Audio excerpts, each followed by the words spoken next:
Thank you for staying with us on this special edition of To The Point on Super Tuesday, and we'll have another Super Tuesday.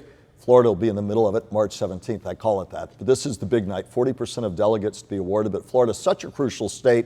The presidential election could tip either way in November based on what happens here. Let's take a quick look inside the Bloomberg rally gathering. Well, that's excitement there, the empty podium there. Perhaps they can pull out a little bit. Hundreds are gathered for the Michael Bloomberg rally at the Palm Beach County Convention Center. Trust me, it's a little more exciting than that picture showed you as they get ready for him to come in.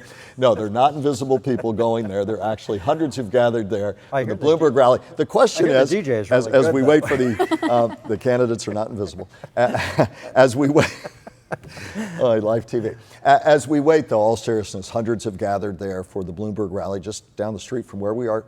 People would ask, but Super Tuesday's 14 other states, we're not till the 17th, so why is Mr. Bloomberg here now? He's pouring a lot of money into our state, and he's really focused on Florida as well as Super Tuesday. I mean, his ad buys alone in Super Tuesday are roughly the equivalent to the LA Dodgers payroll. Is this in some way his firewall, does he think, Florida, because of the money and time he's poured in here? Oh, and is absolutely. That why he's here tonight instead of elsewhere? If he crashes and burns in Florida, he's probably done. And he's going to spend a lot of time in South Florida. The vast majority of Democratic votes are in Palm Beach, Broward, and Dade.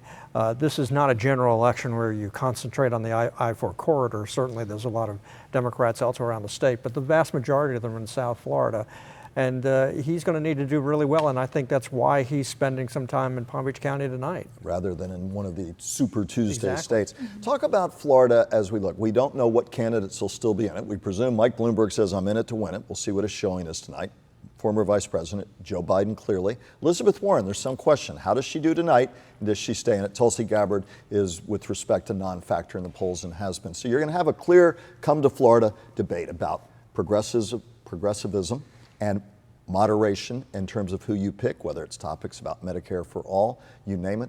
All of them have agreement on climate change and the like, whether it's talking about health care or whether it's talking about free tuition or the like. So talk about Florida as you both know it so well and how that will play out and what we'll hear in the next few weeks. I think if this becomes a Bernie-Biden race in Florida, it's going to be a tougher sell for Bernie. Really?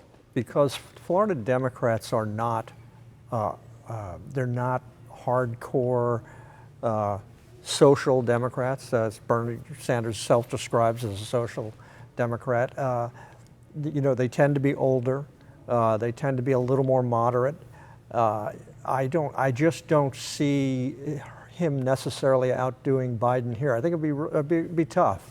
And of course, the Bloom factor, we talked about that a moment ago. Your take, same question, Mary. I would agree. I mean, look, Joe Biden is enjoying a comfortable lead in Florida, over 20 points, according to the RCP average, Real Clear Politics.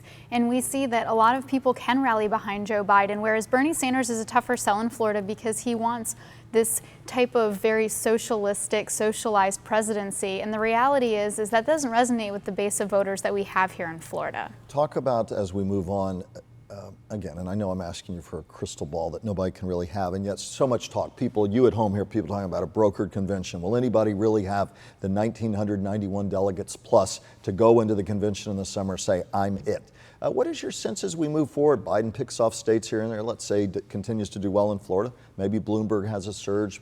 Senator Sanders is expected to have a big night tonight. I mean, this thing's really, in some ways, just beginning, is it not? It is and it's not. So a good night for Bernie Sanders is to wake up tomorrow with roughly almost 300 delegates, right? And then if he does, Joe Biden doesn't have a path forward. However, if Joe Biden clears about 150, up to 150, he can really stonewall Bernie Sanders, and then it becomes a real contested race between the two of them. And where Michael Bloomberg is and Elizabeth Warren are tomorrow morning, that's a lot of questions, because the reality is, will they be able to peel away votes from Sanders and Biden respectively, or do they just not even have a shot? Does Mr. Bloomberg face a lot of pressure if he has a night far below whatever his private or even public expectations are for people to say, listen, you like Buttigieg and Klobuchar need to get out of the race and let it be a straight-on debate between one moderate, one, perhaps two progressives. We'll see what Senator Warren does. Your sense of that, Brian? Well, you know, he's playing a delicate game, more so in some ways than the other candidates are. Mayor Bloomberg. Right. This is why he skipped the first four states.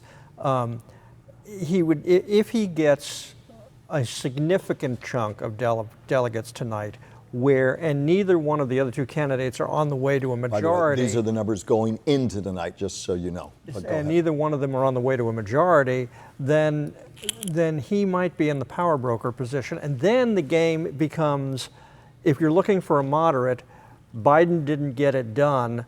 I've got the money, I've got the influence, I can get it done, so maybe you need to start looking at me. I don't know if he can pull that off. Take a sneak peek to November. You can't have any political conversation where you don't talk about President Donald Trump, who many times ends up in one of these states for a big rally the night ahead.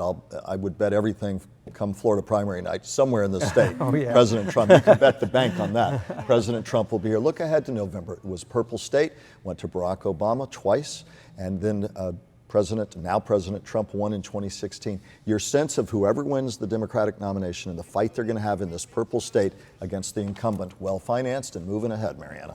I think that if we look ahead to November, if it is today and it's Biden and Trump matchup, Biden wins. If it's a Sanders-Trump matchup, that's a closer race to call. But I think what we're really going to have to see is what DeSantis does in terms of his jockeying with Trump. Same question, President Trump against whomever he faces. How do you see the matchups quickly? Well, let me throw in two wild cards on that. One would be the virus, and the other would be the economy. And if the virus gets bad enough, and there's a sense that Trump and his White House isn't handling it well, that will hurt him. If the economy tanks, I'm talking October, and the economy's really bad, that hurts any incumbent president. I think it'll be close in Florida. I think it'll be very, very close. Purple state, as you always say. Yes, That's why it is a absolutely. purple state. We'll see what happens. We'll have closing comments just a moment as we warm up for Super Tuesday, and then Florida coming up. They really haven't left in the last few weeks. They stay right here. We'll be back in a moment.